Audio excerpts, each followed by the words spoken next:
بسم الله الرحمن الرحيم الحمد لله والصلاة والسلام على أشرف الأنبياء والمرسلين نبينا محمد وعلى آله وصحبه أجمعين.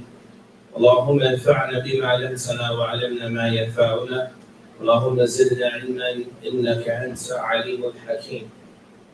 اللهم اجعل هذه المحاضرة حجة لنا لا حجة علينا يا رب العالمين. أما بعد. Today, inshallah ta'ala, we will be continuing in the book Zaad Al-Mustaq'ni from the author Imam Abu Najah Musa Al-Hajjawi rahimahullah ta'ala. However, for those that are following along in the book, we'll be starting on page 45. Before we start with that, just going to run down some quick prerequisites. The first thing is we have something called Ahkam Al-Taklifiyya. Ahkam Al-Taklifiyya. So when a person says that something is haram, what does that mean? What is haram? What does that mean?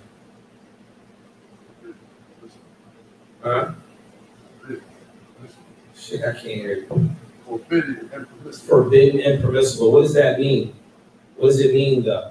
If you do something that's haram, what are you actually saying?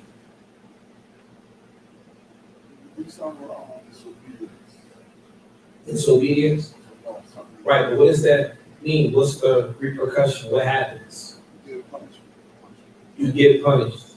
Okay, so let's understand this. If something is haram, that means if you do that thing, first of all, something that is haram, that means if you do that thing, you are deserving of Allah's punishment.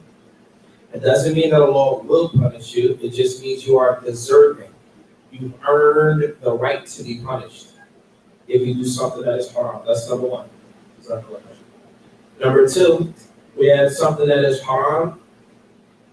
What else? What's the opposite of haram? Wajib. Something that is obligatory to do, right? Which means that as a Muslim, you are required to do that thing. Like what? Pray 5 times a day. It's a requirement, right? If you leave it off, once again, you are deserving of Allah's punishment, right? So in one instance, Allah's forbidding you from doing something, and in another instance, Allah's commanding you to do something.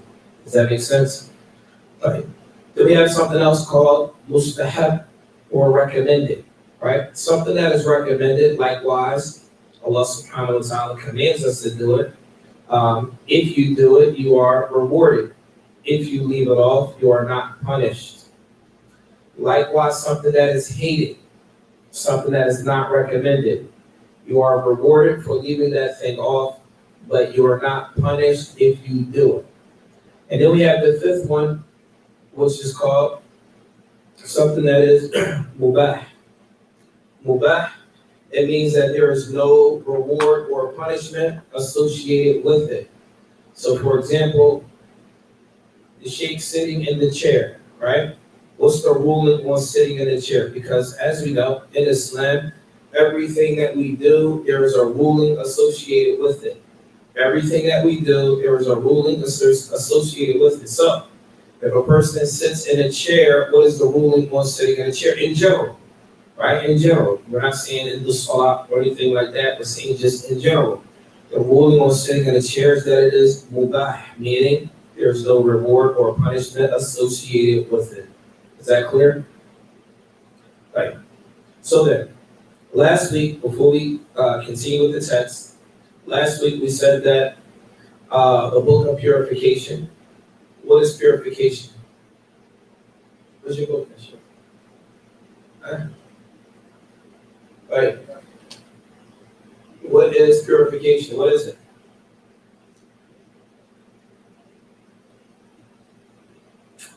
Good. A vacation. Purification is purification. Huh? I can't hear you. To remove impurity. To remove, okay.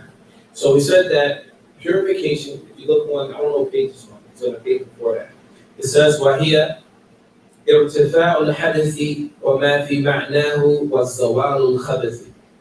So when we say ارتفاع الحدث, the first part of it is to remove a ritual impurity. What's an example of a ritual impurity? Like what? What is a ritual impurity? What does that mean?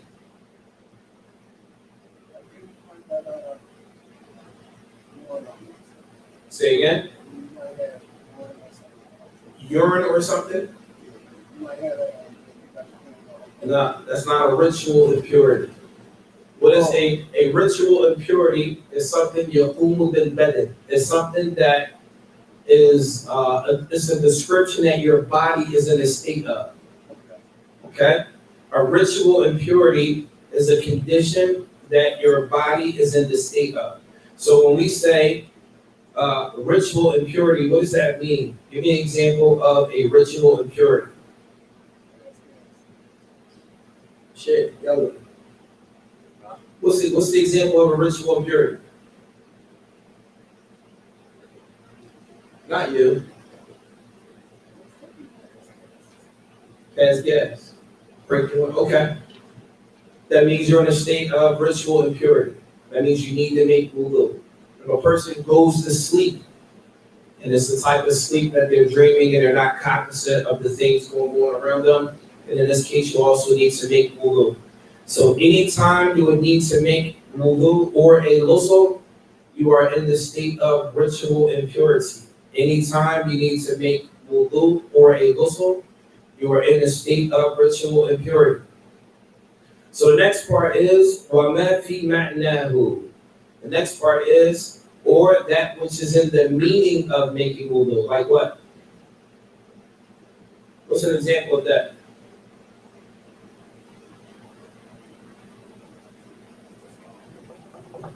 Listen, let me explain something to you. When we study fiqh, right?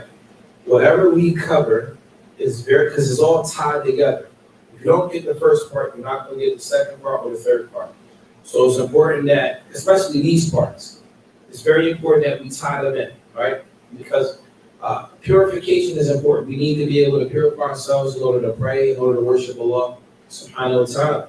So we say that irtifa'ul hadathi, it means to raise or remove a ritual impurity, O ma fi ma'nahu, or that which is in a meaning of removing a ritual impurity. Like what? What's an example of that? So the first part we said, you need to make wudu because you might have went to the bathroom, you need to make wudu. You're in a state of ritual impurity. What's the second part? Or what is in the meaning of ritual impurity? We gave an example of that last week. Huh? It's important. Huh? Shay, what's an example of that which is in the meaning of ritual impurities?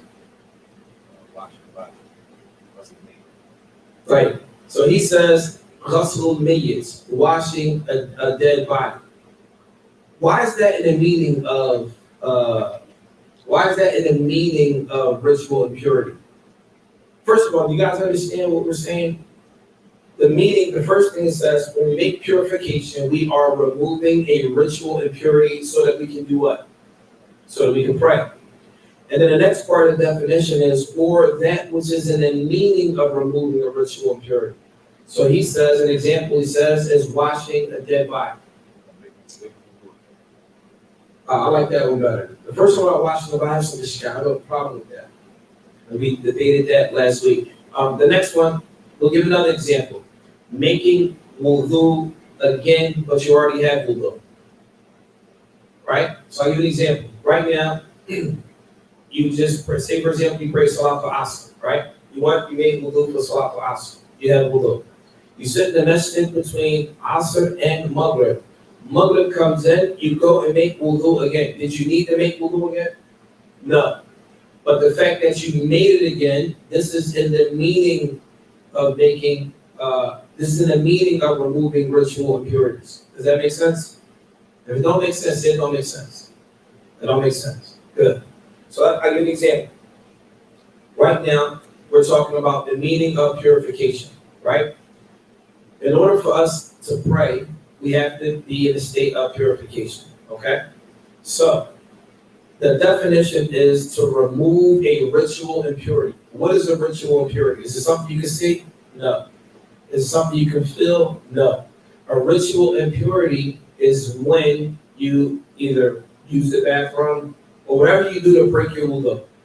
That makes sense? You already break your wudu before, right? So once you break your wudu, you're in a state of ritual impurity. That means you need to make wudu or a ghusl in order for you to pray again. Does that make sense? Okay. Does that make sense? All right. So once you are in a state of wudu, so the first part is when you make wudu, you remove that ritual impurity. Is that clear? The first part. The second part of the definition is, or that which is in the meaning of removing the ritual impurity. Like what? You're doing something that would naturally remove the ritual impurity, but you already are pure. So for example, right now, I'm going to use the same example again. The Salat al-Asr, you made wudu. You sat and you waited between Asr and Maghrib.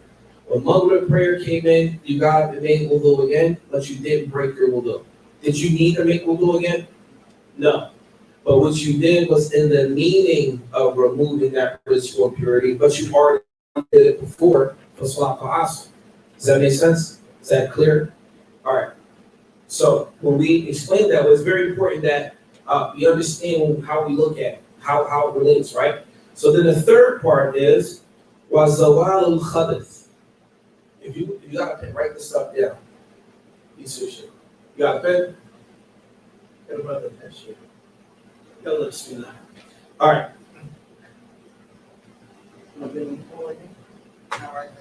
Right. The third part is Zawal al-Khabath. Zawal al-Khabath, the third part, it means to remove something that has impurities on it. Now, when we say removing filth, Zawal al-Khabath, removing filth, what's understood by that is you are removing something that is tangibly dirty, something that you can see, something that you can smell, something that you can identify with your eyes as being impure. Like what? What's an example of removing the impurity, the tangible impurity? Good. Let's say, for example, it's time to pray. You made wudu, you're good. You walk in the masjid, you have your socks on, for example. You step in some dog mess. It's on your socks. Can you pray like that? No. What do you have to do? You have to remove that impurity. However way you do it.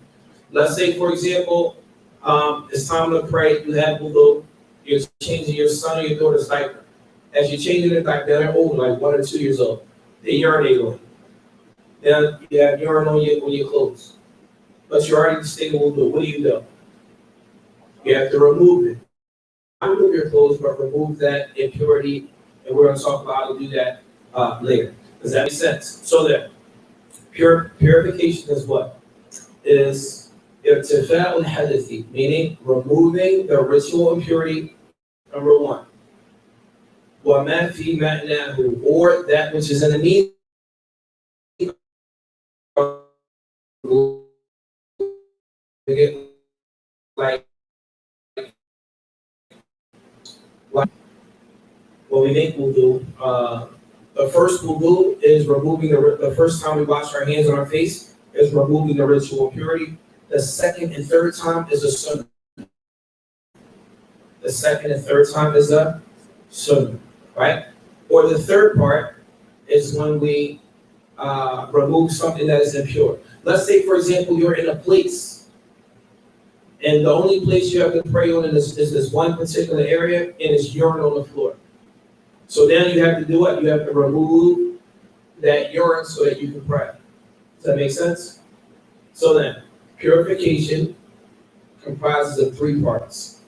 Removing the ritual impurity, the second part, or removing that which is in the meaning of it, or the third part is, or removing the impurity, the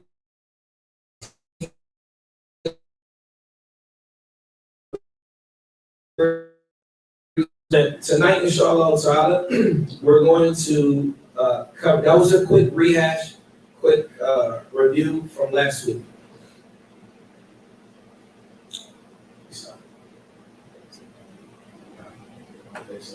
All right. The next part, today we're going to cover Al-Thamaraat. The waters of three types. What page is that on, Sheikh? 45? All right, so for those that are following in the book, it starts on page 45. Now, if you read in advance some of the text, 46, right? Okay. If you read in advance some of the explanation of the Sheikh in this, that's fine. However, some of the information, he may have presented it before we actually get to that particular part. In any event, if you do have questions about it, we can answer that as well, inshallah ta'ala. So then, before we get started, I need everyone to understand something. That water, according to the school of Imam Ahmed ibn Hanbal, water consists of three types of water. How many types? 3. We're going to explain them briefly, and then we're going to talk about them in more detail later. The 3 types. The first type of water is considered tahur. Ma'u tahur. Purifying water, right? Purifying water. So, what is purifying water? Purifying water is water that remains in its natural state. Water that remains in its natural state, right? Meaning it remains in the way it was given to us. So I'll give you an example. We're going to talk about this in detail, but right now we'll get a quick summary. Purifying water is water that comes from the sky. Water that comes from the spring, the ocean, etc. Right? This is purifying water. Purifying water is used for the purpose of purifying ourselves. So if we need to make wudu, we can't use anything other than purifying water. Does that make sense? So you can't make wudu with juice. You can't make wudu with Kool-Aid. You might smile, but there may be some people that might think that you can. You might say, man, I don't have no water, I got some milk over here, let me just make wudu with milk. You can't do that, right? So then, the first part is that we make wudu, or we purify ourselves with purifying water. That's number 1. The second type of water is called ma'u tahir, water that is pure in and of itself, but it does not purify anything else. Purifying water, the first part, is that it's pure in and of itself, and it purifies other things. Whereas pure water, it is pure in and of itself, but it does not purify anything else. I'll give you an example. This right here is, what is this? What is this? What is this in my hand? A tea bag, right? Before I put the tea bag in here, what was in here? Water, right? Once I put the tea bag in it and it changed colors, is it still water? What do you call it? Tea. So once you have water and it turns into something else, then it becomes the name of that thing. So for example, if I have a bucket of water or a cup of water and I squeeze lemons and put a bunch of lemons in it, it becomes what? Lemonade, right? You cannot make wudu with something, even though it's pure, but now it doesn't purify other things. Does that make sense? So then, in most cases, when we speak about things that are pure, we can actually eat some of those things, drink some of those things, etc. But we cannot use those things to purify something else. That's the second part. The third part is ma'un najis, impure water. Water that has been mixed with something that is impure. So for example, water mixed with urine. Water mixed with urine is not permissible to use in no way, shape, or form. Likewise, water mixed with feces, etc. Does that make sense?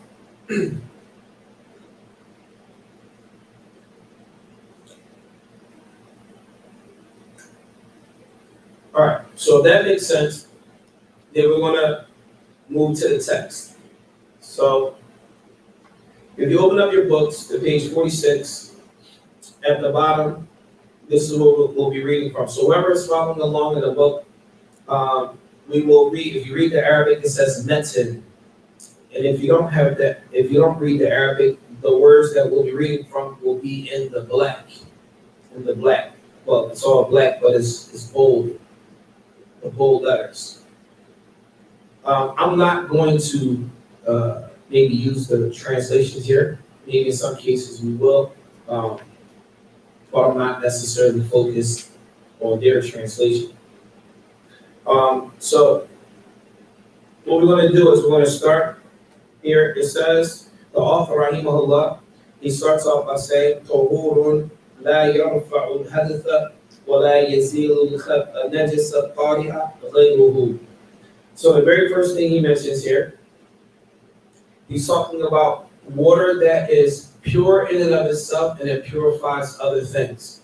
He said that this water, لا يرفع الحدث, that he will not remove a ritual impurity or remove anything that's najis, except for najis means something that is impure. So we have ritual impurity and we have something that is a tangible impurity. Give me an example of ritual impurity, just to make sure everybody paying attention. What does ritual impurity mean? Like what? Good. Like you need to make wudu. So that's ritual impurity. So he says, a tahor, purifying water, la yarfa'ul hadath, meaning that thing, you do not remove a ritual impurity, or yazilu najis al-tari'ah. What is another type of impurity? So we have ritual impurity, and then we have impurity that is tangible, that we can see, like what? Poop, urine, okay? What this is saying, let's say, for example, we said that the tea is what? Is it pure? Is it purified, or is it najis? Huh? It's pure, right? So what this means is we cannot use this tea to remove urine off your shirt. We can't use this tea to cleanse your shoe if you have feces on your shoe from stepping in dog mess, right? The only thing we can use to cleanse ourselves is purifying water. Does that make sense? Will I lose anybody? All right. So then, once again, we cannot use tea, we can't use Kool-Aid, we can't use apple juice to clean urine off our clothes or any of our garments, etc.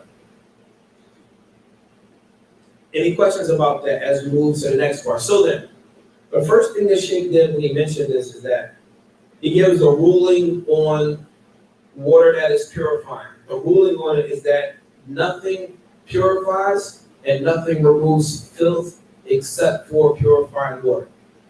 So the next question is, well, what is the definition of purifying water? So the next part, he gives the definition.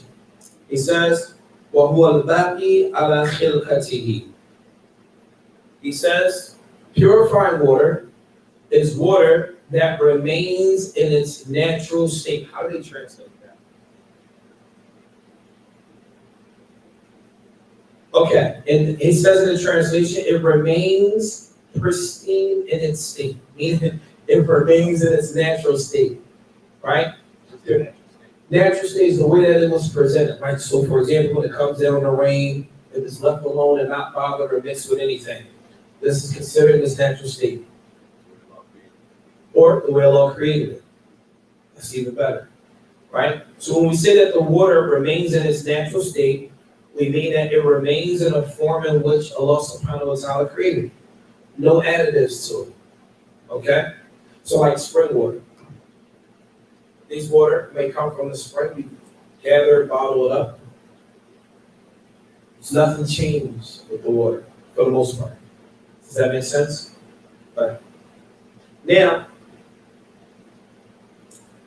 when we say that it remains in its natural state, right? that the water remains in its natural state. That also breaks down into two categories. Something called haqiqatan or hukman. And I'm going to explain that. When we say that the water remains in its natural state, when we say haqiqatan, this means in its natural state, period. When we say hukman, let's say, for example, we have water in the ocean or a pond. This is natural, right? Nothing happened to it. But yet, let's say some leaves fell into it. Not that you put the leaves in there, but the leaves fell into the water. Did it change? Maybe. Maybe. Depends. Maybe the water may have changed a little bit of color, etc. Right? But it still takes the ruling of remaining in its natural state. Does that make sense? Are we clear? All right.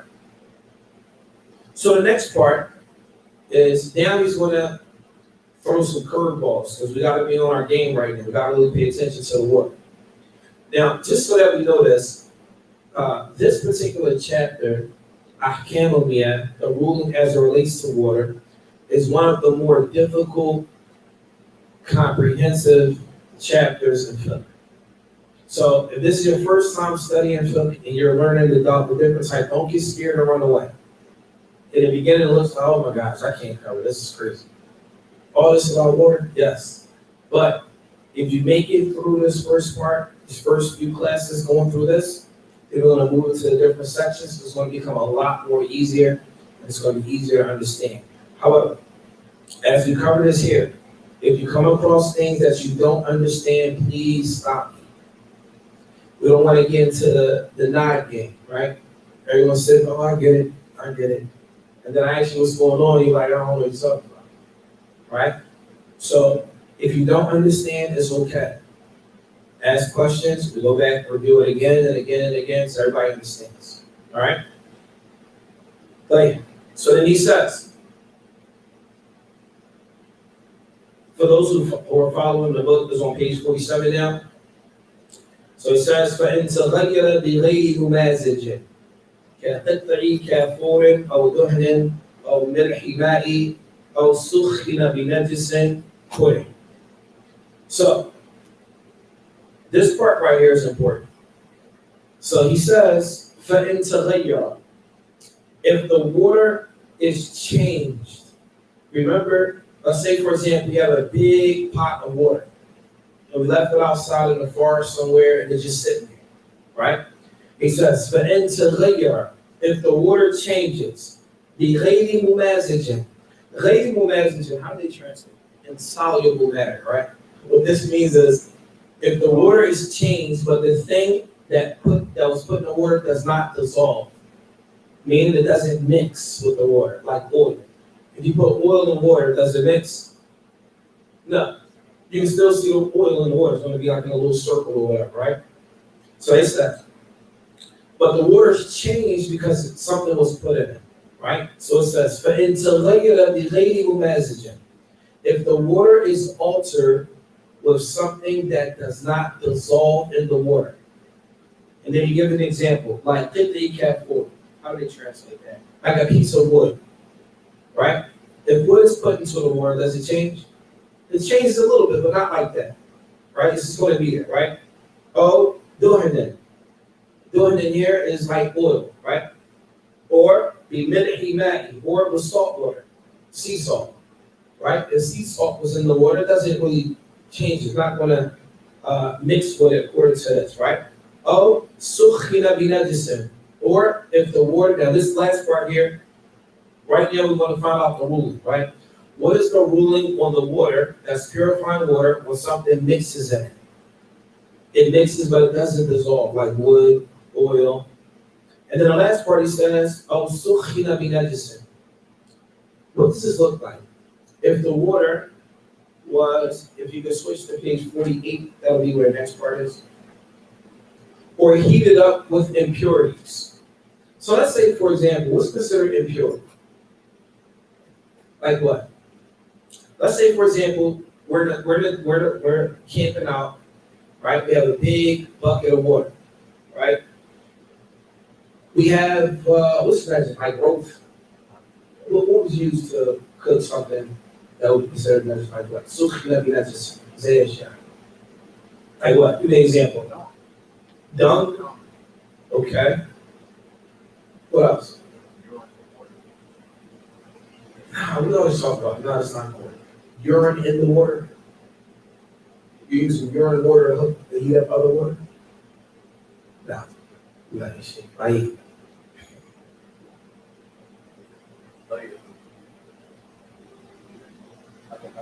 Huh? No. So understand the question. It says, "Sukhina binat." Right now we have water, right? We're heating this water up with something that is natural, something that is filthy. Let's say candle made with Lard. All right. Let's say a candle. It's lard in the candles. All right. Let's, for example, or let's say, huh? Let's say they're using some animal excrements or whatever, and they want to use that to heat up the pot. How would they do it? With wood. Maybe the wood has animal feces all over it, and they just burn in the wood. There you go. Yeah, that makes sense. So, you already said that? All right. It is. So say we have wood, right? You have wood, firewood, and the firewood is covered with animal feces all over it. And you light it up, it's burning, the animal feces on it, you put the pot of water right smack dab in the middle. What's the ruling on that? See his face is like, oh, cool. What's the ruling on that? Can we use that water?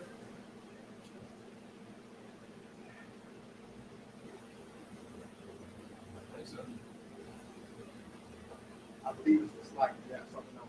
It's a what? I believe it's just like you have something else to use. Yes, it's hated, it's disliked. What's the ruling on something that is disliked? It's better to stay away from it, but if you do it, you're not what?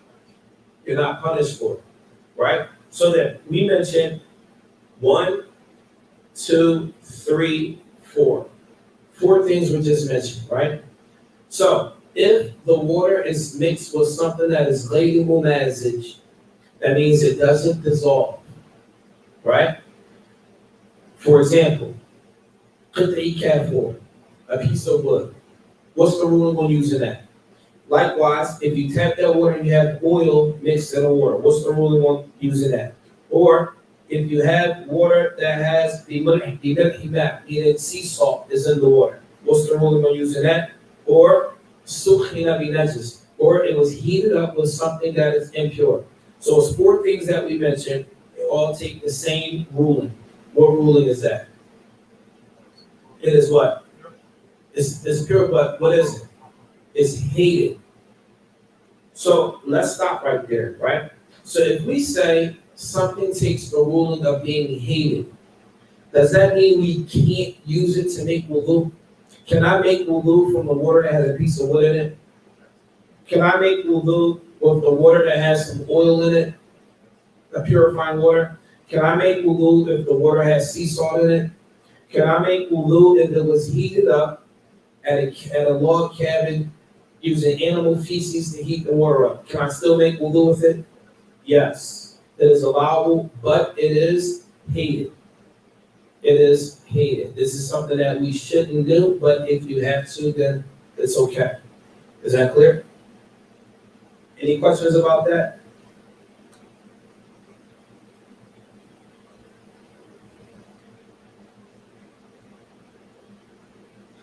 Right.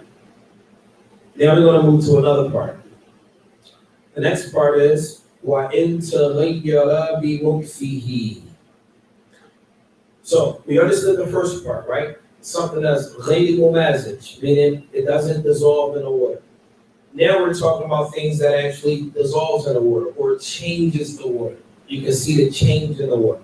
So for example, if I had a pot or a bucket of water, let's say I left a cup of water here. Let's say I left a cup of water on this desk for 2 years in a clear cup. Understand what I'm saying? I left a cup of water, clear cup of water on this desk right here for 2 years, and I never touched it. Is the water gonna change?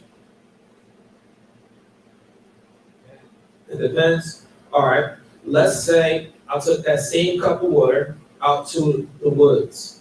I left it in a pot underneath a tree for 6 months. And let's say it doesn't rain, because you're gonna say it's gonna overflow because of the rain. Let's say it doesn't rain in 6 months. Is something gonna change about that water? It's gonna change? Huh? Yes, it's gonna change. Right? So, if the water changes due to a length of time, so let's say the water sat there and it turned green.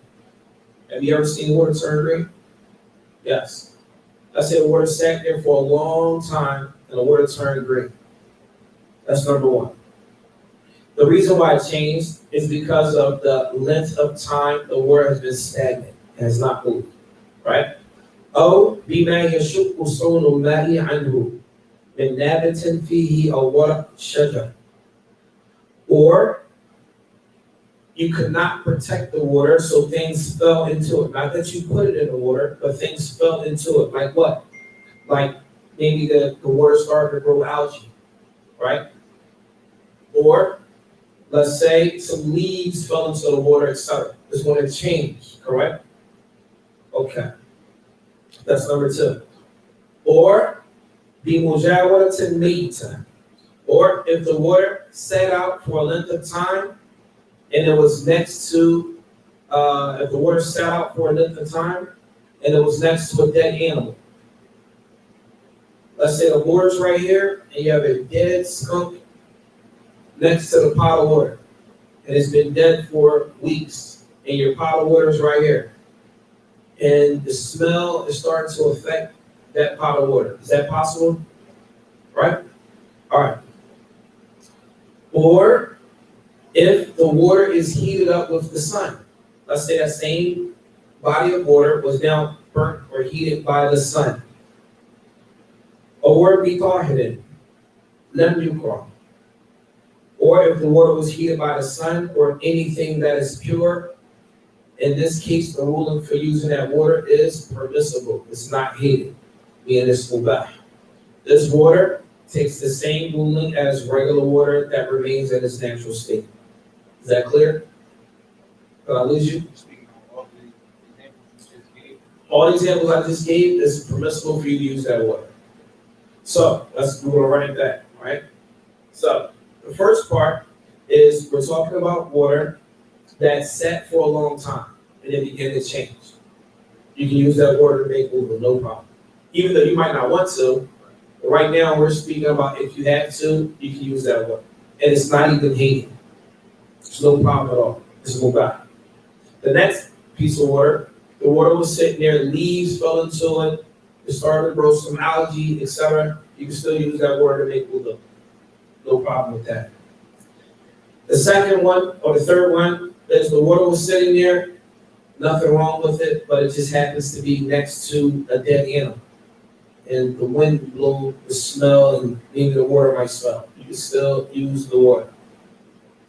The next one, though, if the water was heated by the sun, you know, if you leave water out under the sun and it burns up by the sun, you can still use that water. And then those things would indicate that the water is not hated to use. You can still use that water to make wudu. Any questions about that? Yes.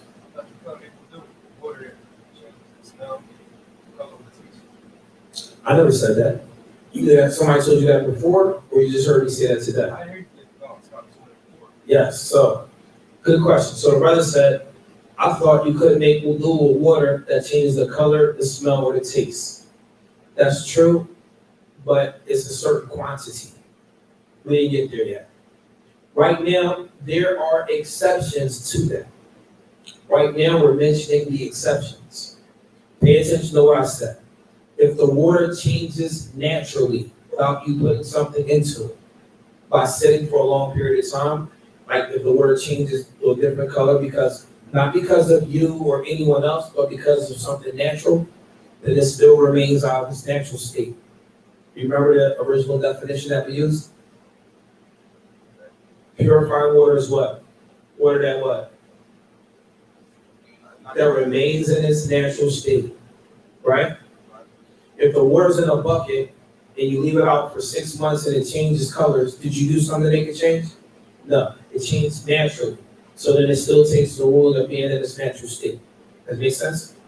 The second part is, it says, or if leaves fell into it. Leaves fell into it or started to grow algae, it stayed in its natural state, right? Or if it was next to a dead animal and the smell got into the water, that's something that naturally occurred. It wasn't something that was placed in it. Or if it was heated by the sun, etc. In these cases, it is not hated to use that water. Now, the first part we mentioned, if a person were to place wood or oil or salt, or if it was heated or something, these are all things that people may have done to the water. Does that make sense? The first part, we back up when we said that the things didn't dissolve in the water, perhaps they were placed into it.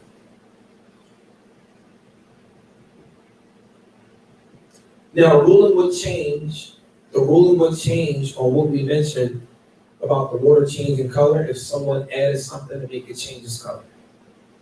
If I place leaves into the water, if I put something green and put the algae in the water, if I put something deceased by it to make it change, then this will take a different ruling.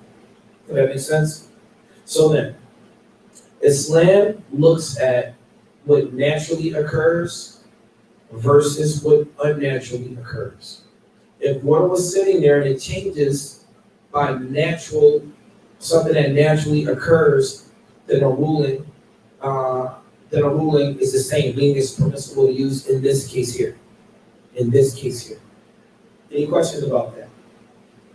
So as we continue to cover the different parts, remember we said water is purifying, it's pure, and it's impure. When we go through the whole three aspects of it, we're going to come back and visit that again. We're going to come back and visit that again in a lot more detail, inshallah. Any questions?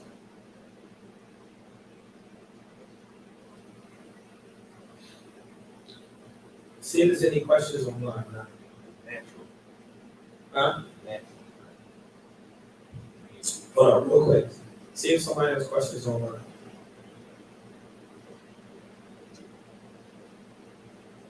Go ahead, Sheikh. I'm listening. If it's natural, what does natural mean? Natural means in its original state, meaning there's no change done to it. You didn't add anything to it or take anything away from it. Yes. Yes. Yes. So natural means no one added anything to it. I hope I make that clear. Is that clear? Some could be added to it from like the environment. No, listen what I'm saying. When we say natural, we mean natural meaning that us humans, did not put anything in the water to change it. However, if something naturally happened, like a leaf from a tree fell into the water sat out over a period of time, and it changed it. An animal happened to be walking past and died next to it, right? These are things that happened naturally. There was no human effect to that. Does that make sense? I'm sorry? Yes, that's natural. It's not something that you did. It's something that happened, naturally occurred. Any questions online?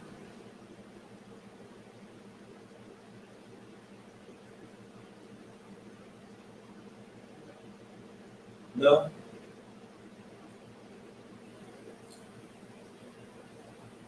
Right.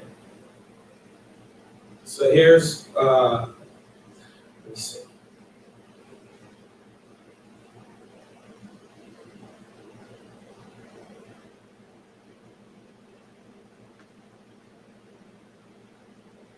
There is one question. Says, Assalamu alaikum. Why is it disliked to use water that's heated up by feces, but water that is soaked up a smell permissible? That's a good question. You guys hear that question? Sister she said, why is it disliked to use water that's heated up by feces, but water that is soaked up a smell permissible? So we said that it's hated to use water that's heated up by feces. Remember we said about the wood, you light it up, put the pot on it, that's hated to use. But then she said, why is that hated? But then the other one, if a dead animal dies next to the water and the smell gets into the water, that's just no problem at all with that. First of all, they're both permissible.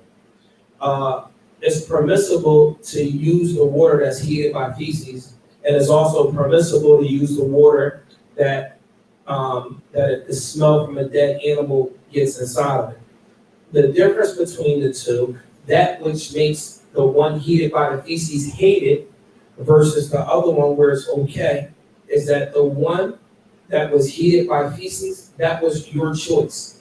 That was human choice. You did that. You caused that water to be heated by feces. Whereas in the other case, the animal died next to it, there was nothing you could do about that. So in one case, it was humanly influenced. And in another case, there was no human intervention or influence to change it. That's the difference. Is there another question? Since everything that lives and dies in the world is eat, are there any impurities that would compromise consumption of fish? Not that I know of. But the Nabi alayhi salatu wasalam said about fish, about the ma'ul bahr, وهو حديث أو ماء الطهور و طهور ماء حديث يقول ايش؟ الماء سبحان الله الحديث الماء طهور وحلة الميت وكما قال عليه الصلاة والسلام. النبي عليه الصلاة والسلام, he said that the water in the ocean is purifying and pure in and of itself.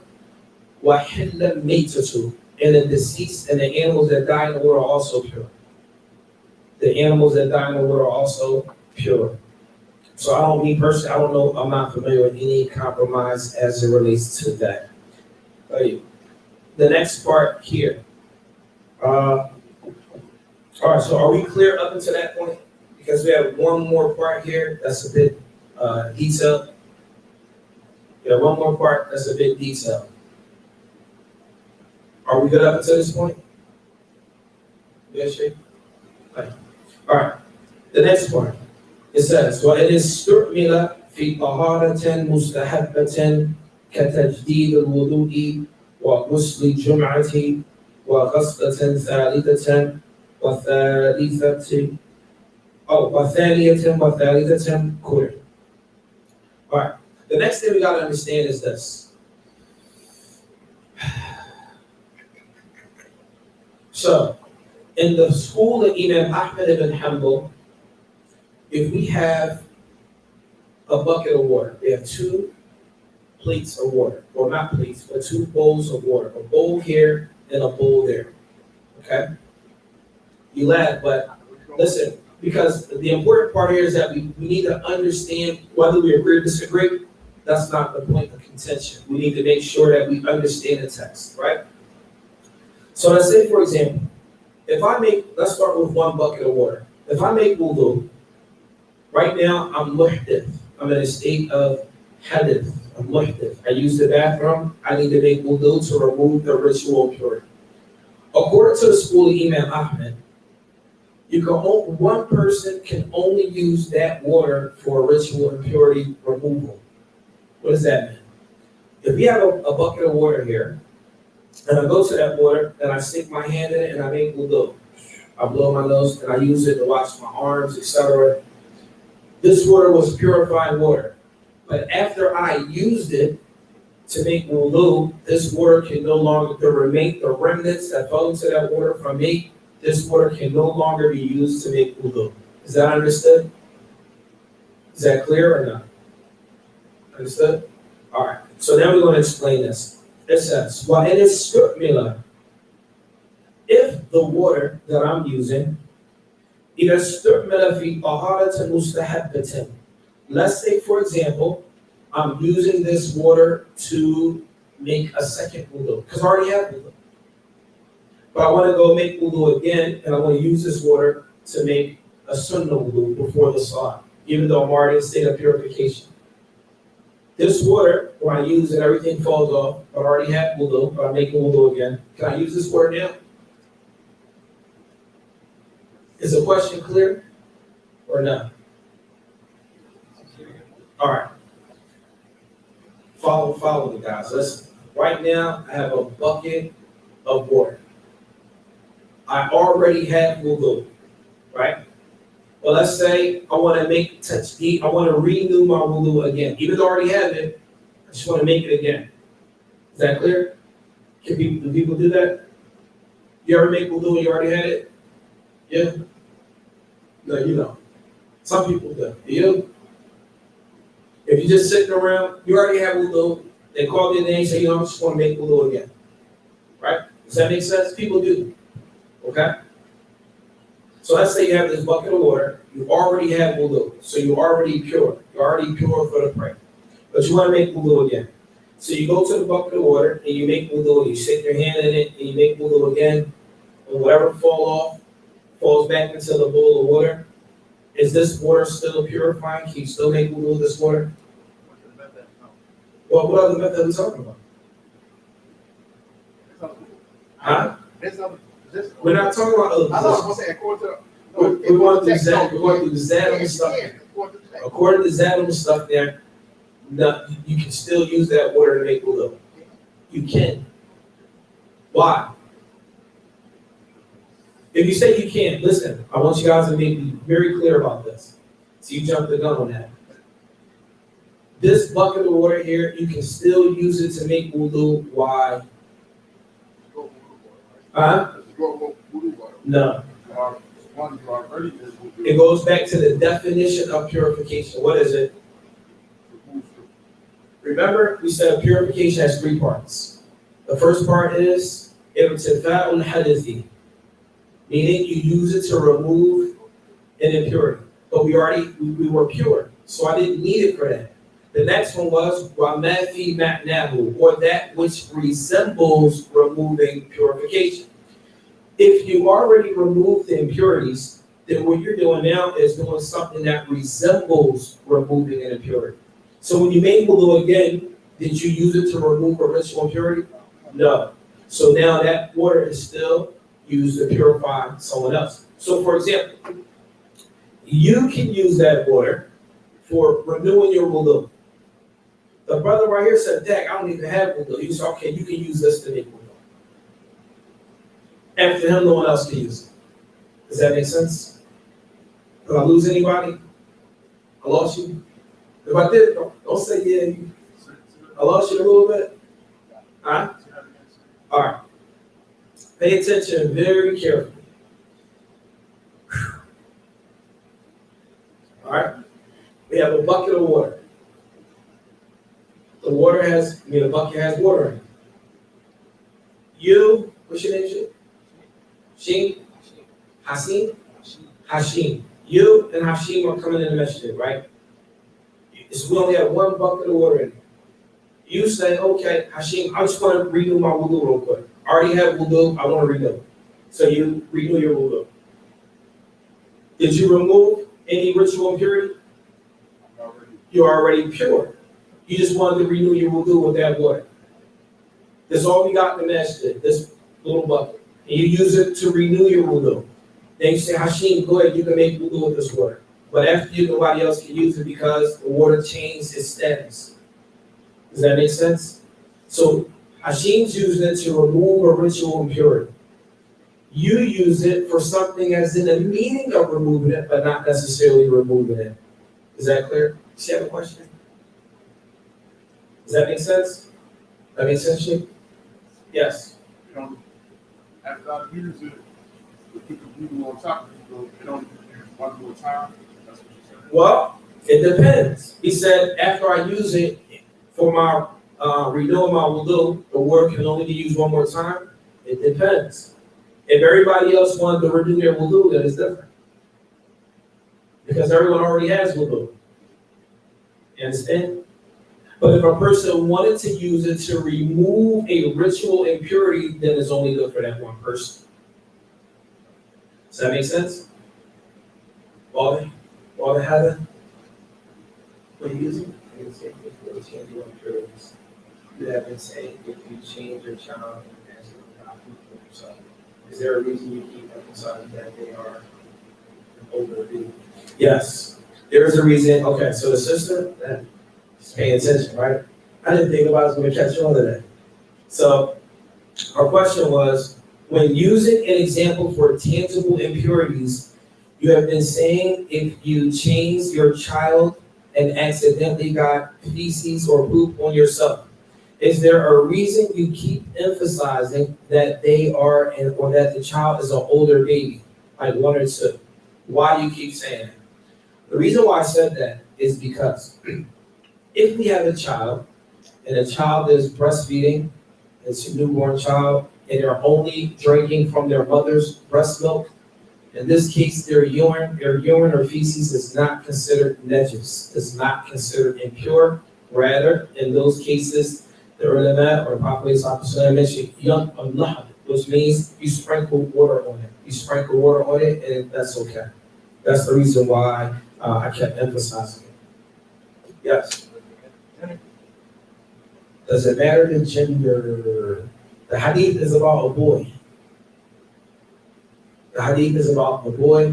Does that also relate to the small girls? Allah, I'll have to research that. We're going to get to that though.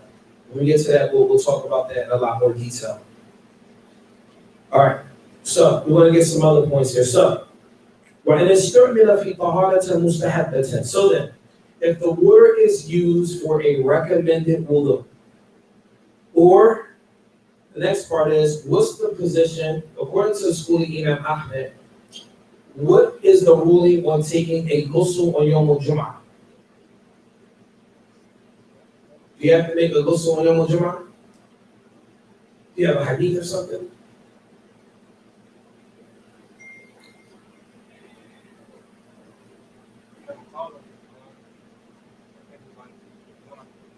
Ghusl Yom al-Jum'ah wajib? What's the ruling on making a ghusl on Yom al-Jum'ah?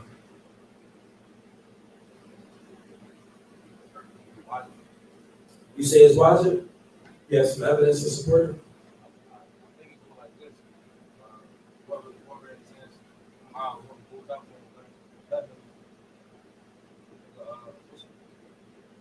Whoever what? Whoever goes out for Jum'ah, they have to make a ghusl. There's a hadith like that. The hadith used the word wajib. So my question to you all, is it wajib? Remember what wajib means? You must do it, and if you leave it off, you are deserving of Allah's punishment. Is it wajib to make a ghusl on Yom al-Jum'ah? Is it shit? We have a hadith. You said it's different? No, it's different. Different on what? If it's right to make a, The hadith is clear, Akhi. Akhi, the hadith is clear. Hadith is clear. Is it wajib? Can you find a hadith for me? غسل يوم الجمعة واجب. هذا هو حديث صح؟ The hadith is غسل يوم الجمعة واجب. Huh? كل محتلم. That's right. Anyone that reaches purity, غسل يوم الجمعة واجب. It's hadith. And when a Prophet ﷺ commands us to do something, or Allah subhanahu wa ta'ala commands us to do something, then the origin is that it is obligatory. Wajib. So then my question to you is it wajib to make a ghusl on Yom al-Jum'ah? Do you have to? And if you leave it off, is it something that you're deserving to be punished? Yes or no? Yes. See, still, I like that. What about you, Sheikh? Are you with them? What about you? You don't know. You ride with a brother on your left. What about you, Sheikh? Huh? Is wajib?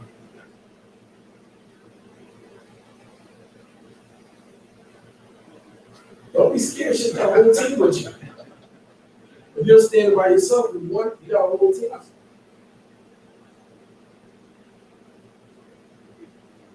Huh? Is wajib? Sheikh, you've been going to a lot of Jumu'ahs, man. You want to push him about that? What are you? I always get it. Are you making it? Okay, I'm in line. What about you, Sheikh? I can't hear you. You're going to Juma as well. If you're going to Jumu'ah as well. So then, making a ghusl on Yom Jumu'ah, according to the schooling of Ahmed, is recommended. It's not wajib. So the brother's going to say, oh, we got a clear hadith that said making a ghusl on Yom Jumu'ah is wajib. This hadith, if you look up the explanation of the hadith, this wajib here means that it is strongly emphasized, but not the wajib that is imperative. For that reason, here in the text here, they say that, remember back to the water, they said ghusl Jum'ah. So if a person makes a ghusl on Yom Jum'ah, and that is considered recommended, but not wajib, then that water still remains purifying. Does that make sense? Does that make sense or no? Can you say that again? Well, let's say, for example, it's Friday, and somebody says, what I'm doing on Friday is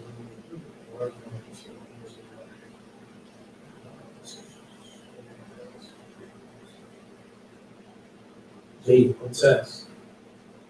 So, what was I saying? I lost my train of thought. Who asked me to repeat myself? Which part? The question Just lost my train of thought. Ghusl Yawm al-Jum'ah, that is, according to the Hanabila, according to the school of Imam Ahmad ibn Hanbal, Ghusl Yawm al-Jum'ah is not wajib. It is recommended. For that reason, this is what I was going to say. For that reason, let's say, for example, you have a bucket of water. All right? Now, in the Middle East and other places, they don't have running water like we have here all the time. There were times we're living in Saudi Arabia, the water goes out. So you got to grab buckets and pails and all that, right? At times, when you want to make wudu or ghusl, you may have to take water and pour it on yourself to wash up, to make a ghusl sometimes, right? In any event, there may be water falling back into the basin or something like that. If that happens, if you're making a ghusl for Yawm al-Jum'ah, according to Imam Ahmed's fiqh, then you can reuse that water for another ghusl, because the ghusl is not wajib for Jum'ah. Now, if you are of the position that making a ghusl on Yawm al-Jum'ah is wajib, then that means when you make that ghusl, you are removing a risk of impurity, and therefore you cannot use it for anything else. Is that clear? Right. So the next part. وَغَسْلَةً ثَانِيَةً وَثَالِثَةً clear. If a person, let's say for example right now, I have 2 bowls of water, 2 buckets of water. 1 bucket here and 1 bucket there, right? I need to make wudu. So I stick my hand in here, bismillah, I stick my hand in here and I start making wudu, right?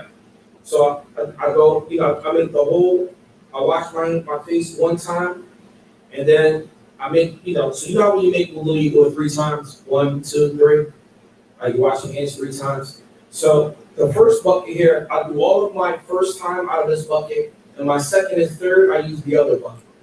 I just want to see who wheels are turning. I need you guys to think. We have 2 buckets of water. 1 bucket is filled with water, and the other bucket is filled with water. I'm saying, bismillah, I'm ready to start with this. So I go, make some mother with sponge stuff in my nose and my mouth here 1 time, and then over here 2 times. Right? Which water can I use again to make wudu, and which water can I not use again to make wudu? This is bucket A and bucket B. If you understand the question, answer. If you don't understand the question, I'll say it again. Shall I say it again? Say it again? Yes. All right. Pay attention. I need everybody to zone in real quick. All right? We have 2 buckets of water. 1 bucket here, 1 bucket. We're going to call this bucket A, and this is going to be bucket B. Okay? They're both filled with water. I'm in a state of, I'm muhdith. I need to make wudu because I have to pray. I'm going to start with this one. I stick my hand my first one here, and I blow it out, and then the second and third is in this bucket. So everything, the first is always in this bucket, and the second is always in this bucket. Which bucket can I use again to make wudu that removes the ritual impurity? The first bucket or the second bucket, and why or why not? I need y'all to think about it first. This is bucket A, this is bucket B. Which bucket can I use to make wudu? The second bucket. I use bucket B to make wudu? Yes. Why? Because you are, the first bucket you removed everything. You do on top of it. I mean, the first bucket you made wudu, so you washed it one time already. Right. So the impurity is going to be moved. So he said the first bucket, I use it to wipe away the impurities. And then the second bucket for the second and third, like the second time and the third time, that's for what? That's sunnah. Yes. Does that make sense? Did I lose anybody? You sure? Alhamdulillah, he's gonna say the same thing. That make sense? You already knew that. I was guessing. No, really? I know about me. I couldn't Right. What's here. Tell you. Make sense, Shane? All right. So with that, we're going to stop with that, inshallah. And then next week, inshallah, when we come back, we're going to talk about something called Ma'ul Kathir or Ma'ul Qalil. We're going to talk about a lot of water versus a small amount of water, and then we're going to get into what you talked about. The water changing from taste to smell, taste, smell, and color. We're going to talk about that next week, inshallah. Yes. I do have a question. I know I'm getting ahead Go ahead. of you. As far as moving tangible impurities, right? You can only use water, correct? You can't use like soap added to it, anything like that. So he asked a question. He said, as far as removing tangible impurities like feces, like whatever is tangible, feces, urine, etc. He said, can you use soap? Right? Can you use soap, something else, mixed with water? So let's understand this. For religious worship, peace, right? For religious worship, you use the water as alone is sufficient to remove it. But it doesn't mean that you don't want to use soap. So I'll give you an example. Let's say a dog urinates, or a dog, you step in dog mess. You only got one pair of socks, you mess your socks up, you want to wash them now, right? You're somewhere that there is soap. If you wash it off with water first, that removes the impurity as best you can. Not that you wash it one time, let you wash it and get it all off. And then if you want to wash it later with soap and water, then you can do that. There's no harm in that. But for the religious worship aspect, what is sufficient is just the water. What is sufficient is just the water. What I mean is like at that point in time, you can't mix it. You have to use water first. Is what I'm trying to say. If you mean by that, you take from the very beginning, you have soap and water, and you use soap and water to clean it by itself, just soap and water. Hello, I would say use water, clean it off first with water. That way, the religious side is done, and then you use soap and water to finish up the rest. That way, there's no ambiguity, there's no question mark, etc. Yes. So if the impurity leaves a smell, even though you washed it off, so we're going to get to that when we deal with najasa, with impurities, because what happens is, even when we get to, so it's a whole lot with this. That's why we have a whole section dealing with that. We'll talk about that inshallah. There are some cases where, we'll talk because we'll open up a whole lot of questions about this bars, etc. So we'll come back to that inshallah. Okay. Any other questions? Yes. It's like water, or salt inside of it, right?